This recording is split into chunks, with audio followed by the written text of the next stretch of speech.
15 साला बच्ची के साथ ज्यादती का खौफनाक वाकया। ज्यादती करने वाला मुलजम कौन था और पुलिस ने इस शख्स को कैसे गिरफ्तार किया, और उसके बाद जब शामिल तफ्तीश किया जाता है कौन कौन से खौफनाक इंकशाफात करता है, इस वाकये की तमाम तरह डिटेल आज की इस वीडियो में आप लोगों के साथ शेयर करने जा रहा हूँ। अस्सलाम वालेकुम नाज़रीन, आप देख रहे हैं मेरा डिजिटल चैनल। मैं हूँ आपका मेज़बान उमैर अली। नाज़रीन, पाकिस्तान के अंदर अदालती सिस्टम और कानून की लाकानूनियत की वजह से जो मामलात दिन ब दिन खराब होते जा रहे हैं, उसका सबसे बड़ा जिम्मेदार हमारा अदालती सिस्टम है कि हर दूसरे तीसरे दिन इस तरह के खौफनाक वाक़यात हो रहे हैं कि कभी किसी शख्स को बेगुनाह कत्ल कर दिया जाता है और कभी बच्चियों के साथ ज्यादती के मामलात और कभी बच्चों के साथ। 2 दिन के अंदर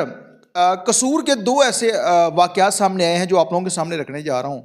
एक 3 साला या 4 साला बच्चा है जिसके साथ दरिंदगी करने की कोशिश की गई है और वो शख्स भी गिरफ्तार हो चुका है, और उसके अलावा एक 15 साला बच्ची है जिसके साथ एक शख्स दरिंदगी करता है, और उसके बाद पुलिस को जब इतला मिलती है 15 पर कॉल आती है और पुलिस तौर पर कार्रवाई करती है और इस जालिम शख्स को गिरफ्तार कर लेती है। अब इस शख्स का नाम माजिद उर्फ माजू बताया जा रहा है। गुजार जो है उसके वालिद जिसका नाम रांझा है, मोहल्ला मिट्टू शाह के रिहायशी हैं ये लोग, थाना मुस्तफाबाद लगता है इनको। और वो शख्स पुलिस को एक एप्लीकेशन देता है, उससे पहले 15 पर कॉल आती है और बताता है कि मेरी बेटी जिसका नाम रुखसाना है वो जहनी मरीज़ा है, यानी कि जहनी तौर पर वो तंदुरुस्त नहीं है, जहनी मरीज़ा। वो गली में खेल रही थी और ये शख्स उसको खेतों में ले जाकर उसके साथ दरिंदगी करता है। दरिंदगी करने के बाद जब लोगों ने देखा या बच्ची जब घर वापस आती है तो उसकी हालत से वालिदैन को अंदाज़ा हो जाता है, जिसके बाद इस शख्स का पता चला और पुलिस को इतला दी जाती है और पुलिस फौरी तौर पर कार्रवाई करती है और इस जालिम शख्स को गिरफ्तार कर लेती है। इससे पहले चंद रोज़ कबल जो है वो इस तरह का एक अफसोसनाक वाक़या रूनुमा हुआ था जिसमें गुजरांवाला का इलाका पांडो की है, जहां पर एक बच्ची के साथ दरिंदगी करने के बाद उसको कत्ल किया गया था, और कत्ल करने के बाद उस बच्ची को उसी घर के अंतहर में दफन कर दिया जाता है। उसके बाद जब उस बच्ची को वालिदैन ढूंढ रहे थे तो वो जालिम शख्स भी उनके साथ ही था। फिर उसके बाद जब उसका पता चला और उस बच्ची को वहाँ से बादियाब करवाया गया, और जब ये चीज़ कन्फर्म हो जाती है कि इस बच्ची के साथ दरिंदगी करने वाला शख्स वही है जो कि इनके साथ बाहर उस बच्ची को ढूंढने में इनकी मदद कर रहा था, उसके बाद उस शख्स को पुलिस मुकाबला करके मारा जाता है और उस शख्स को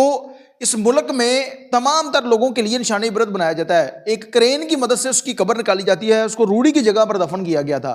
मेरे ख्याल में जहां पर भी इस तरह के वाकयात रूनुमा हो रहे हैं वहां पर इस तरह के अगर काम किए जाएं, इसी तरह से उन लोगों को निशानी इबरत बनाए, तो इस मुल्क के अंदर जो होने वाले जुल्म और बर्बरियत की जो तादाद दिन ब दिन बढ़ती जा रही है उसको कम किया जा सकता है। इन लोगों को इंसाफ नहीं मिलेगा जिस तरह के FIR होने के बाद ये जो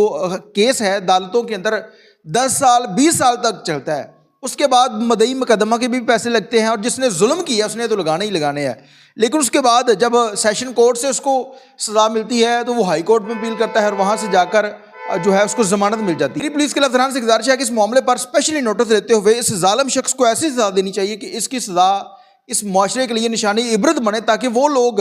जो इस तरह से बच्चियों के साथ या बच्चों के साथ दरिंदगी के मामलात करते हैं सबक हासिल हो कि हमने ऐसा काम नहीं करना। वाकया रूनुमा हुआ है, इसके चंद घंटों के बाद एक और इस तरह का अफसोसनाक वाकया पेश आया जहां पर एक 3 से 4 साल बच्चे के साथ दरिंदगी करने की कोशिश की गई है जो कि थाना गंडा सिंह की हदूद में था, उसको भी गिरफ्तार कर लिया गया है। इन दोनों लोगों को ऐसी सजा देनी चाहिए कि इनकी सजा इस मुआशरे के लिए निशानी इबरत बने।